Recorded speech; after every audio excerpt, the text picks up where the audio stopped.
Assalamualaikum warahmatullahi wabarakatuh. Kami dari kelompok 5 kelas manajemen O akan menjelaskan mengenai sistem informasi fungsional, di mana video ini dibuat untuk memenuhi salah satu tugas mata kuliah Sistem Informasi Manajemen. Dosen pengampu Ibu Endah Puspitasari. Sebelumnya, izinkan saya untuk memperkenalkan diri. Saya Sri Restu Handayani dengan NIM 34022000417. Pengertian dan tujuan sistem informasi fungsional. Sistem informasi fungsional adalah suatu sistem informasi yang menghasilkan keluaran atau output dengan menggunakan masukan atau input dan berbagai proses yang diperlukan untuk memenuhi tujuan tertentu dalam suatu kegiatan manajemen. Tujuannya yaitu 1. Menyediakan informasi yang dipergunakan dalam perhitungan harga pokok jasa, produk, dan tujuan lainnya yang diinginkan manajemen. Yang kedua, menyediakan informasi yang dipergunakan dalam perencanaan, pengendalian, pengevaluasian, dan perbankan berkelanjutan. Jenis-jenis sistem informasi terbagi menjadi 5, yaitu 1. Sistem informasi akuntansi, kedua, sistem informasi keuangan, ketiga, sistem informasi manufaktur, keempat, sistem informasi pemasaran, dan yang kelima, sistem informasi sumber daya manusia. Sistem informasi akuntansi merupakan suatu sistem informasi yang mengumpulkan, menyimpan, dan mengolah data keuangan dan akuntansi yang digunakan oleh pengambilan keputusan. Hasil laporan-laporan keuangan dapat digunakan secara internal oleh pihak manajemen atau secara eksternal dengan pihak yang berkepentingan seperti investor, kreditur, dan otoritas pajak. Sistem informasi akuntansi dirancang untuk mendukung semua fungsi akuntansi dan berbagai kegiatan termasuk auditing, akuntansi keuangan dan laporannya manajerial atau manajemen akuntansi dan pajak.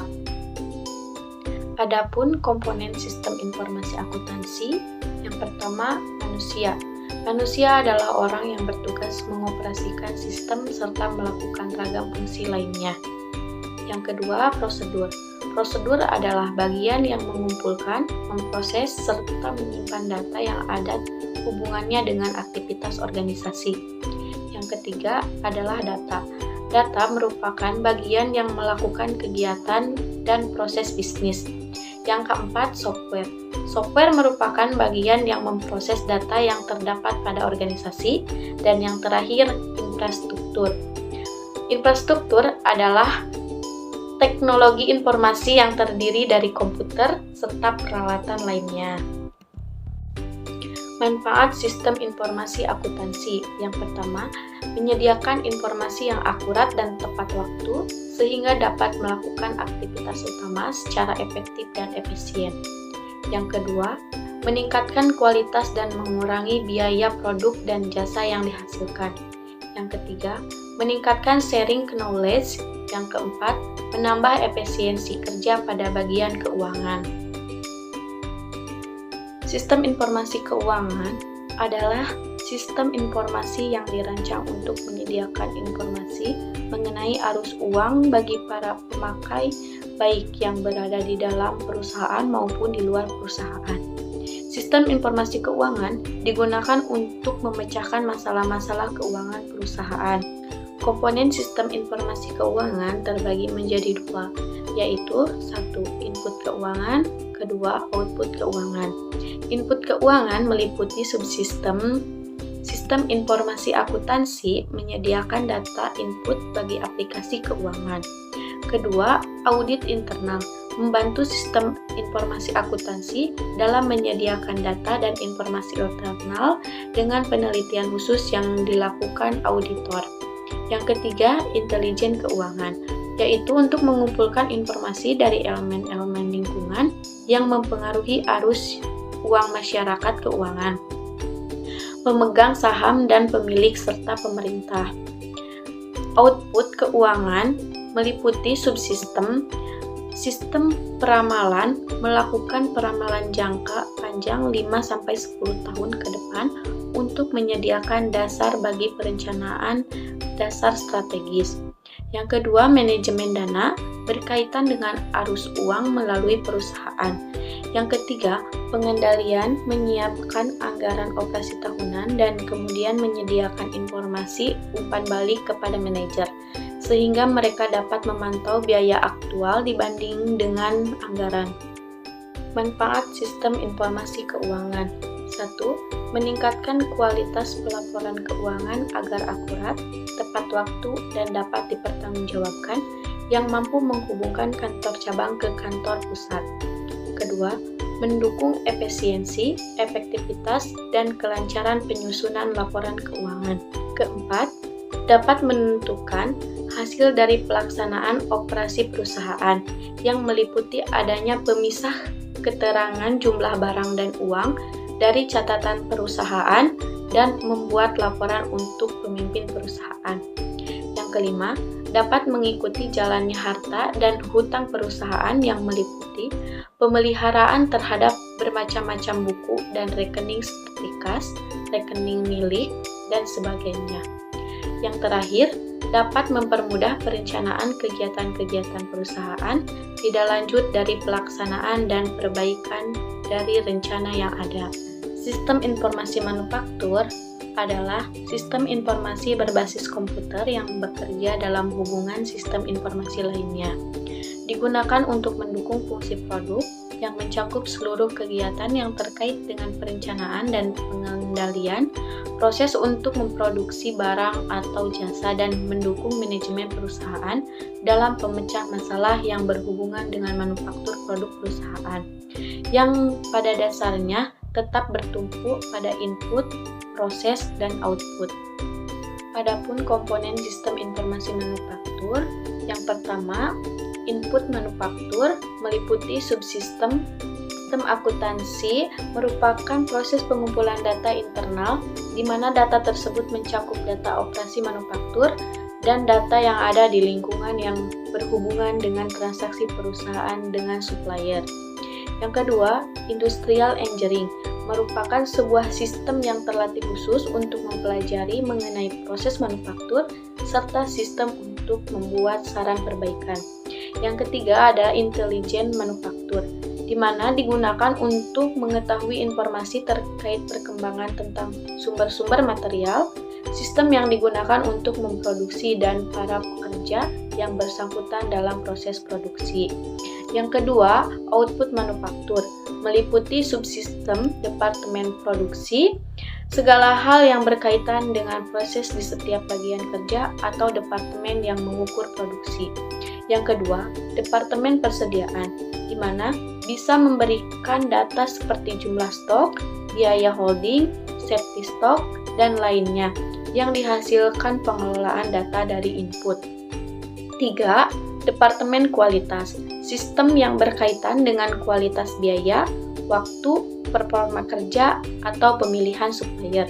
Yang terakhir, departemen biaya, yang berguna untuk mengukur biaya yang terjadi selama aktivitas produksi. Manfaat sistem informasi manufaktur. 1. Hasil produksi perusahaan lebih cepat dan tepat waktu karena sistem informasi manufaktur menggunakan komputer sebagai alat prosesnya. 2. Lebih cepat memperoleh informasi yang akurat dan terpercaya. 3. Arsip lebih terstruktur karena menggunakan database. 4. Dengan menggunakan sistem informasi manufaktur yang berupa fisik robotik, hasil produksi semakin cepat, tepat, dan berkurangnya jumlah sisa bahan yang tidak terpakai. Saya Bella Askia Sakban dengan NIM 34022000269 akan menjelaskan mengenai Sistem Informasi Pemasaran dan Sistem Informasi Sumber Daya Manusia.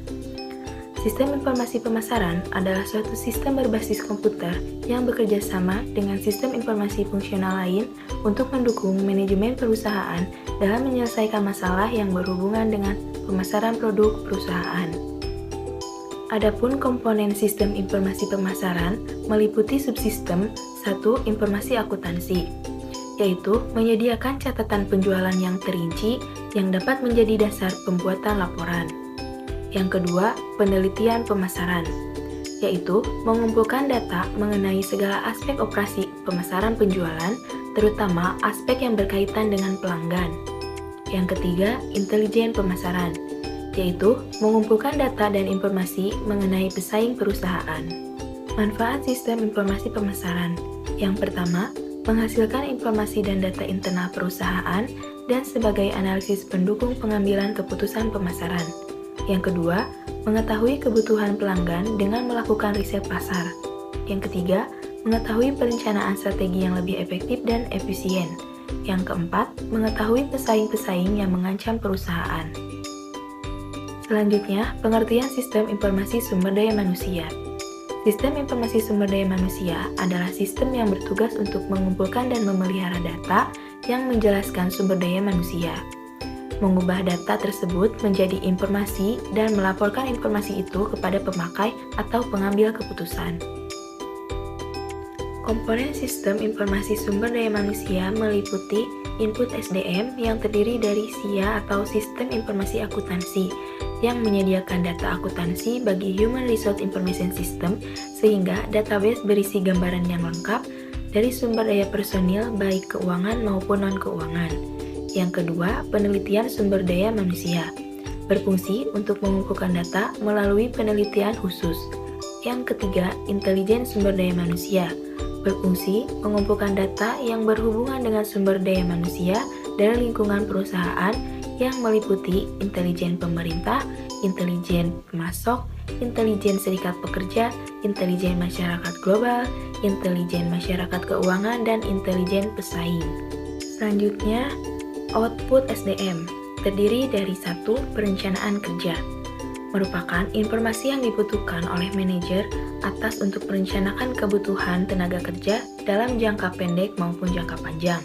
Informasi ini meliputi informasi untuk analisis perputaran tenaga kerja, anggaran biaya tenaga kerja, dan perencanaan tenaga kerja itu sendiri. Kedua, perekrutan, merupakan informasi yang dibutuhkan untuk mengadakan tenaga kerja secara eksternal maupun internal. Informasi ini diantaranya adalah informasi pasar tenaga kerja, penjadwalan, wawancara, perekrutan, dan analisis rekrutmen. Ketiga, manajemen angkatan kerja, merupakan informasi yang dibutuhkan untuk mengelola sumber daya manusia di dalam organisasi. Informasi ini meliputi informasi pelatihan, penilaian atau evaluasi kerja, evaluasi keahlian, karir, realokasi jabatan, suksesi, dan kedisiplinan. Keempat, tunjangan, merupakan informasi tentang penggajian dan kompensasi yang meliputi kehadiran dan jam kerja, perhitungan gaji dan bonus, analisis kompensasi dan perencanaan kompensasi. Yang kelima, benefit, meliputi benefit yang diterima oleh karyawan. Benefit berbeda dengan kompensasi. Kompensasi lebih ke insentif yang dihubungkan dengan kinerja karyawannya, sedangkan benefit lebih ke manfaat tambahan yang diterima karyawannya seperti dana pensiun. Yang keenam, pelapor lingkungan. Informasi ini berhubungan dengan keluhan-keluhan, kecelakaan selama kerja, kesehatan karyawan, dan lingkungan kerjanya. Bagian terakhir yaitu pemrosesan, terdiri dari 1. Perencanaan SDM. Aktivitas ini dimaksudkan untuk mendapatkan sumber daya manusia yang selalu sesuai dengan kebutuhan. Tujuan ini dilakukan dengan melakukan analisis terhadap informasi yang berkaitan dengan sumber daya manusia yang ada di perusahaan. Yang kedua, penerimaan. Aktivitas ini berkaitan dengan masalah pengadaan sumber daya manusia yang sesuai dengan kebutuhan yang telah direncanakan. Pencarian sumber daya manusia biasanya dilakukan melalui koran, internet, penyalur tenaga kerja, dari mulut ke mulut dan mencari ke kampus-kampus. Yang ketiga, pemilihan. Aktivitas ini dilakukan dengan mengevaluasi informasi yang diperoleh dari formulir pendaftaran atau lamaran yang diterima, interview, berbagai macam tes seperti tes IQ dan EQ, dan lain bentuk informasi yang dianggap perlu oleh manajemen sumber daya manusia dalam penyeleksian untuk mendapatkan sumber daya manusia yang sesuai dengan rencana yang telah ditentukan. Yang keempat, sosialisasi. Aktivitas ini dilakukan untuk membantu sumber daya manusia yang baru diterima agar secara harus dapat beradaptasi dengan lingkungan intern organisasi. Sumber daya manusia baru tersebut diperkenalkan dengan rekan-rekan barunya serta tanggung jawab yang diembannya. Yang kelima, pelatihan dan pengembangan. Aktivitas pelatihan dimaksudkan untuk meningkatkan kinerja sumber daya manusia saat ini agar mampu melaksanakan tugas yang diberikannya secara efektif dan efisien. Sedangkan program pengembangannya dimaksudkan untuk mempromosikan sumber daya manusia tersebut. Yang keenam, penilaian kerja. Aktivitas ini dilakukan dengan membandingkan antara kinerja secara individu atau organisasi atau suborganisasi dengan standar yang telah ditentukan. Yang terakhir, promosi. Mutasi penurunan pangkat, pemecatan, aktivitas ini mencerminkan nilai sumber daya manusia tertentu bagi organisasi perusahaan. Sumber daya manusia yang menunjukkan kinerja yang baik akan dipromosikan ke jabatan yang lebih tinggi atau ditingkatkan keahliannya. Sedangkan sumber daya manusia yang memiliki kinerja rendah akan diturunkan pangkatnya, dipindahkan ke posisi yang kurang penting atau dipecat. Manfaat sistem informasi sumber daya manusia. Yang pertama, memeriksa kapabilitas karyawan saat ini untuk mengisi lowongan yang diproyekkan. Yang kedua, mengantisipasi kebutuhan rekrutmen, seleksi, latihan, dan pengembangan. Yang ketiga, perencanaan sumber daya manusia untuk mengantisipasi pergantian dan promosi. Yang keempat, laporan kompensasi untuk memperoleh informasi tentang pembayaran pada karyawan. Yang terakhir, penilaian kebutuhan pelatihan untuk menganalisis kerja individu dan menentukan individu yang memerlukan pelatihan lebih lanjut. Sekian yang dapat kami sampaikan mengenai sistem informasi fungsional. Terima kasih dan mohon maaf apabila masih banyak kekurangan dalam isi maupun penyampaiannya. Wassalamualaikum warahmatullahi wabarakatuh. I know is not in her. She's a dime.